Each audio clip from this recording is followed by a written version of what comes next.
Paul declares that nothing can separate us from the love of God in Christ. That's why Paul said, I am persuaded, neither death, kamatayon, dili makabulag sa tuwa sa gugma sa Dios. And then he said, nor life cannot separate us from the love of Christ.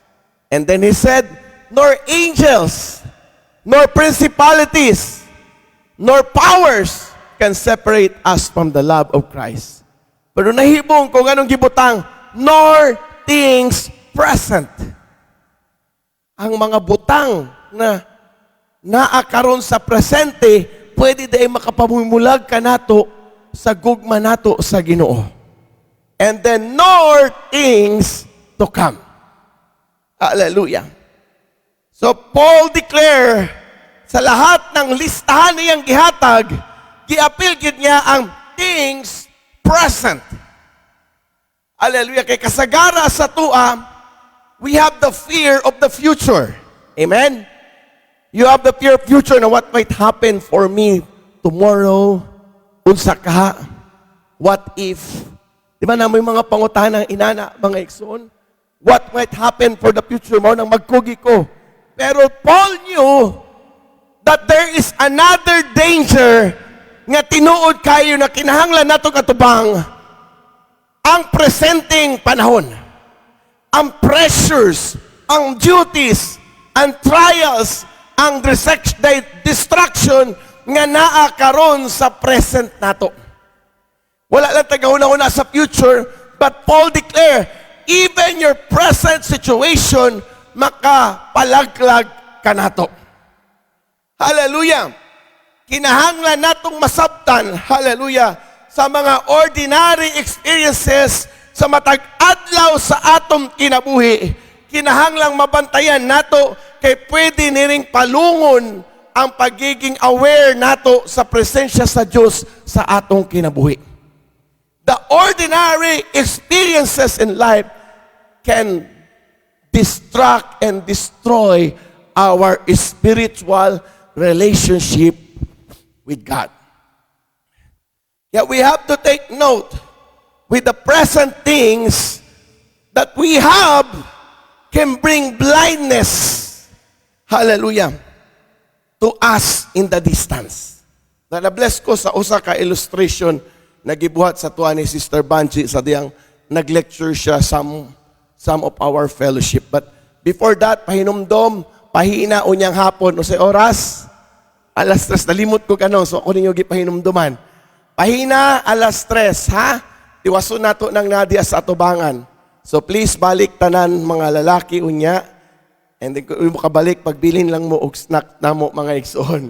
Di ba, Brother Loy? Mangulikta si Brother Luloy mamaya mga igsoon. Alright, let's go back with the word. Gangayo, Sister Banji, gawas mo og sinsilyo. Kung kahinumdum pa mo ni, nagpagawa siya sinsilyo sa tua. So, sige, ibutang sa inyong mga mata na may sinsilyo. Kung wala, ako na lang. Kung naaapil mo, dali. Ibatang sa itong mata. Klaro man karon, no? Pag ibutang na to, kita mo? Ha? Wala, no? Why? Kinsa may nasa duol sa itong mga mata? Ang 5 pesos ang nasa kuha. Ang akong gakakita lang, kung sa'y nasa duol na ko. Na-distract niya ang proper perspective nga naasa kong palibot.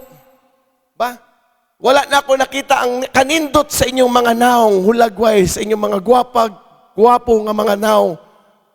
Because of a single coin, I lost the proper perspective. Hallelujah. Why? This is the current situation, mga igsoon. Hallelujah. With just single coin, na-distract ang atong attention sa mga panalangin sa Diyos sa kinabuhi nato. Na-distract atong attention sa grace sa Ginoo nga giandam para kanato because of a single coin. Unsa maning coin? It is your work, it is your responsibilities, it is some pressures in life.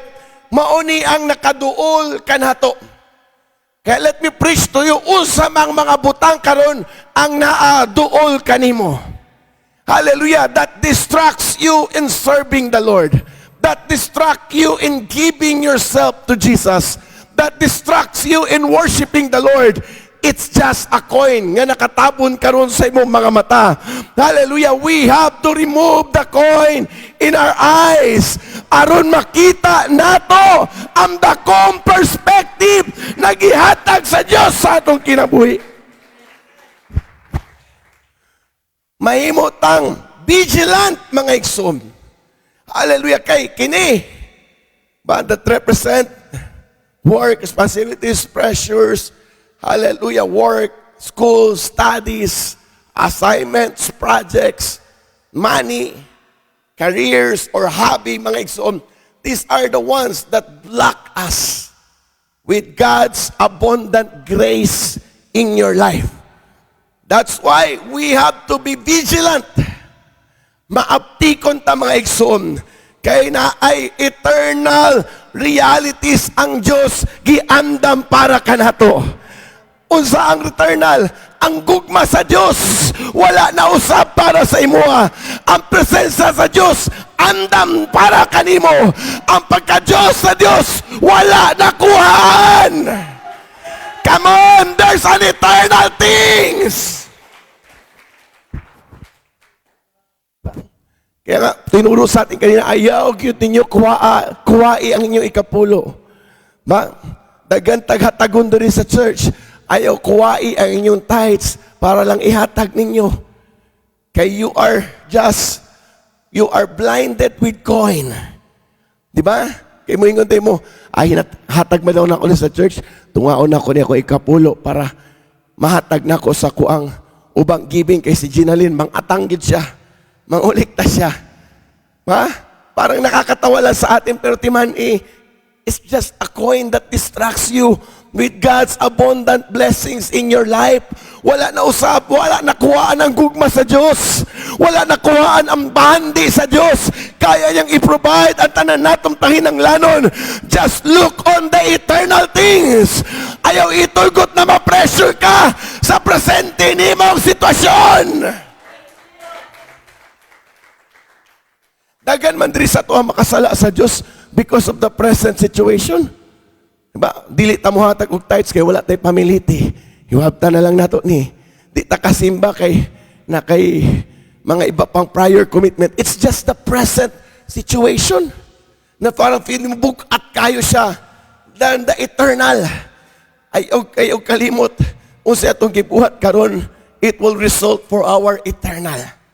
Hallelujah. What are doing in the present mo resultan sa future nato mga igsoon.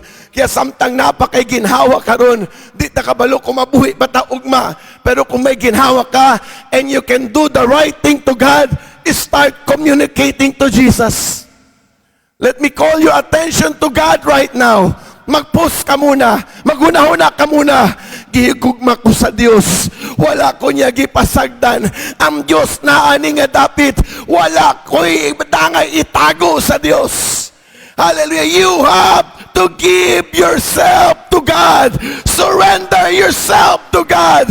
Believe on Him. He has a greater eternal things prepared for us, church. Come on, can we worship the Lord? Hallelujah! God loves us. God is here in this place and is ready to remove coins in your eyes. Hallelujah! Yung struggles na meron tayo, He can ready. Alam niyo anong mystery sa present? Di kayo nato masabtan ang present. Pero ang kagahapon masabtan na nato. Diba? Grasyahan ko sa Ginoo kay giproteksyonan mi ato hapit mi madisgrasya. That's past hapit. Pero in that present situation, that's the mystery. Hallelujah. Nagdepende ang present situation with what decision you are about to make. Di ba may preaching si Pastor Bobby sa atin? It's up to you. Na ginabinuha nga na to, catch up to you. Di ba, catch up to you daw. Sabi niya, binuangan akong preaching, Pastor Dave, gingan ko nila, it's up to you. It's up to you. It's up to you daw. Tawa ko kay Pastor Bobby. Gusto gigutom na siguro sila. Pero kasi mas madaling maintindihan ang past because we begin to see the patterns. Pero in the present, napakahirap. It depends what you're going to think, what you're going to do, mga ikson. Pero let me bring to you, hallelujah, na wala na usab ang gugma sa Diyos even in your present situation. Kung feel nimo ang present trials nimo kay ngit-ngit kayo, nga libog ka mga igsoon, murag wala kag gihigugma sa Dios, feeling lang natin yon. Pero tuloy pa rin ang pag-ibig ni Jesus. Tuloy pa rin ang iyang grasya sa imong kinabuhi. Nagpadayon gihapon ang iyang divine providence kanimo. It's just how you feel it. But God never change. Isabay na bunalan diri sa ginikanan. Ang taas ng kamot. Di ba?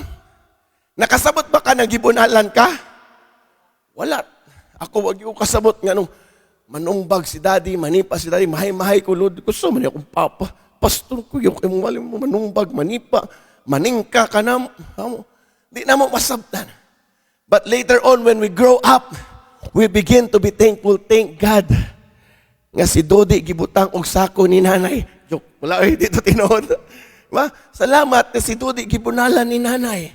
Salamat sa kong papa nga gibunalan ko. Because kung wala ang disiplina na yon, dili matulid ang akong kinabuhi. Kaya we have to realize kayon mga kapatid, ang present discipline, di man nato masabtan, but you have to take note. Hallelujah. Maaring nasaktan ka in your present, but you have to look on the eternal. God has poured out His love for you. God doesn't want to be lost. Na mawala ka gikan sa iyang gugma o mabinuangan sa yawa ang atong kinabuhi.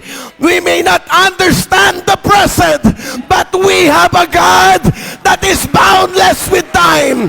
We have a God that is grace is about the time. Come on, church! Can we honor the Lord?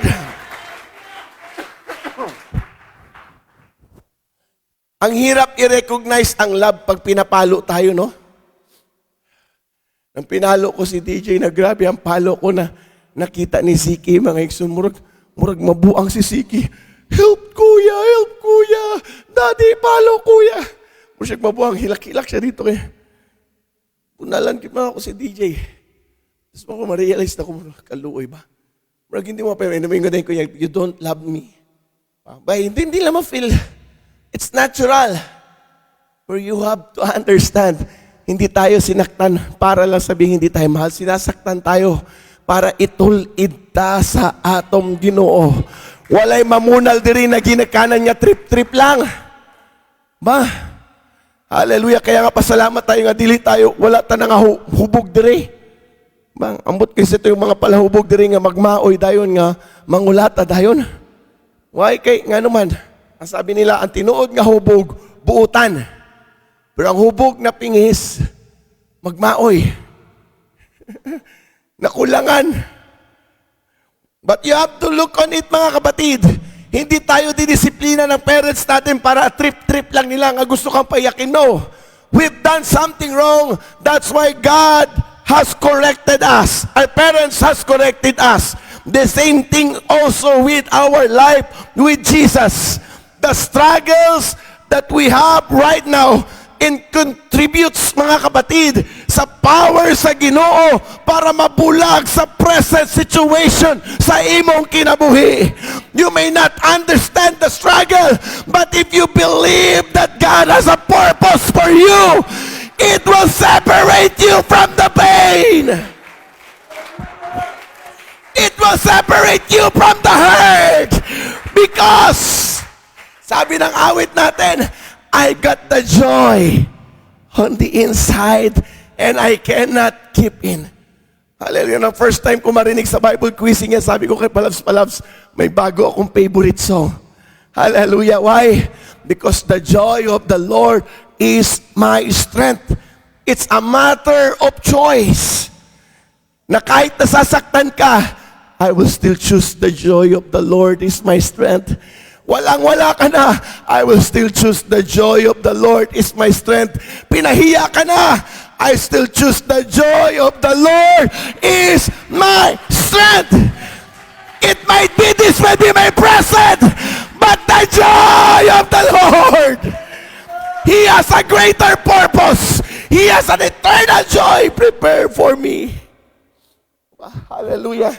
So at church, we have to work this life because God has prepared something. Now what we're doing in the present, we reflect in the future. Dili ka makaingon na maghinulsol na lang ko kapag hapit na ko mamatay. Swerte ko magtinga pa ka. If pison ang niligis sa imuha. Ba? Anong tawag sa fish daw nga naligsan? Anong tawag sa iro nga naligsan? Ba? Dugmok. Anong tawag sa chicken nga naligsan? Chicken joy. Brother Ronald nga joke mga ikson. Ingala ko, lain man na si Brother Ronald mo joke, kay seryoso ba? Kung sa'y tawag sa fish, pastor nga. No. Kung saan man? Fish lot. Pero sa chicken joy, yung ko na usahan mga ikson. Tubag-tubag pa ako, chicken plat, chicken mook. Hindi. Chicken joy man di ay. Now, hallelujah, meron ako ditong flashlight. Klaro? Sakit inyong mata? Di lang ako ibutang sa inyong mata. Anak lang. Diba? Hayag kayo siya. This is the present situation. When Jesus died for us, He gave us the proper light. Kahayag. It's not our own. Pero sabi ng Bible, let your light shine that they may see your good works and glorify the church, glorify the pastor. No, glorify your Father which is in heaven. Kaya let your light shine, MC York. Show good works. Say right words. Show love. Hallelujah. Hayag kayo.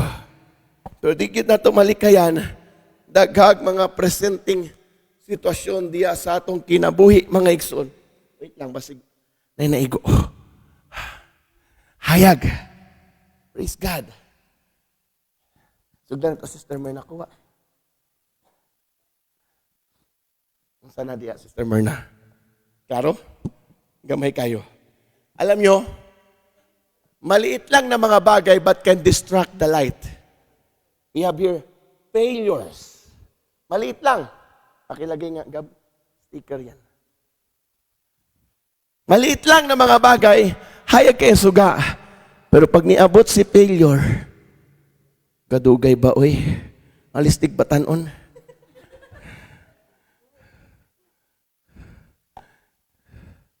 One, two, three, four. Sinong may nail cutter dyan? Ay, nail cutter. Taas og kuko. Paniti na lang daan, bi. Malangan tani.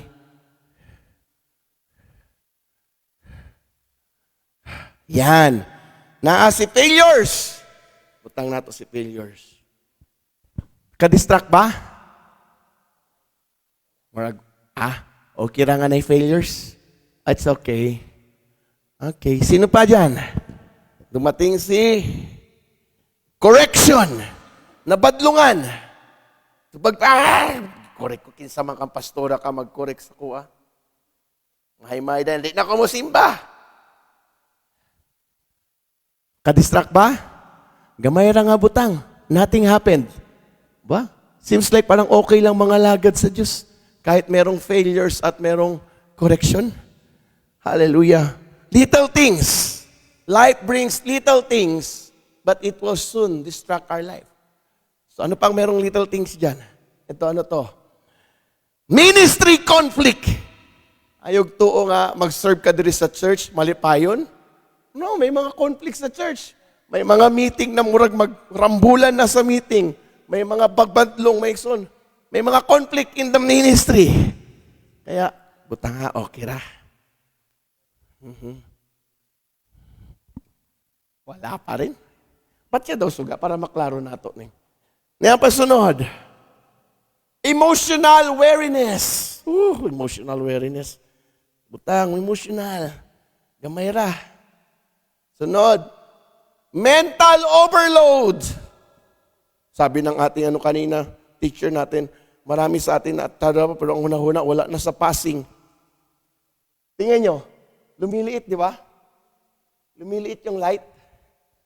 Why? Because of little things. Oy, nawala man. Yan. Sorry sa mga yun. Di ba? Padayon ta. Next. Guilt. Everybody say guilt. Padayon na to ni. Next. Ayun, nasa yun. Makabuta man yung hayag kayo, no? Next. Deadlines. Sino may mga deadlines sa trabaho? Pressured. Assignment. Amen. Kaya, alam nyo, kasali yan sa present. Hallelujah. Next. Paspas na lagi mo. Success. Sobrahan ta success, Mingson, you might think, okay na kay ko. No need na. No need na si Jesus. Basig mahurot ato sticker. Gamay rin yung gibuhat nga sticker ba? Illness. Next. Closed doors.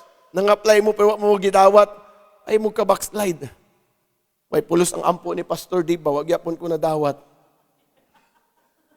Keep on praying, keep on believing, pang-apply, Japon. Regrets. May mga regrets tayo sa buhay natin. Just little things. Next. Marital tension. Yung mga nag-aaway na mag-asawa dyan. Hallelujah. Sabi, praise the Lord. Ako, giaway kita akong tuyo si Sister Roxanne para ma-surprise. Wag yapon na surprise. Giaway na ko siya tuyo, maigsoon. Sunod. Notifications. Bising-busy ka ng mga notifications mo. Mag-monetize si media sa'yo. Ay, asan mo yun? Nahubot na? Napa? Kung saan eh? Routines! Alam niyo ito importante ganun gibutang na ako ni. Ayaw ko na maging familiar lang sa atin ang church. Na parang routine lang sa atin ang pagpunta sa church. Familiar na lang ang prayer, familiar na lang ang pagdaig. It lost the sacredness. It lost the honor. Dapat whenever we come to church, it's not just a routine. It's a day of celebration. It's a day of God's blessings. Hallelujah, hallelujah. Your present nga naka sa church is not a routine.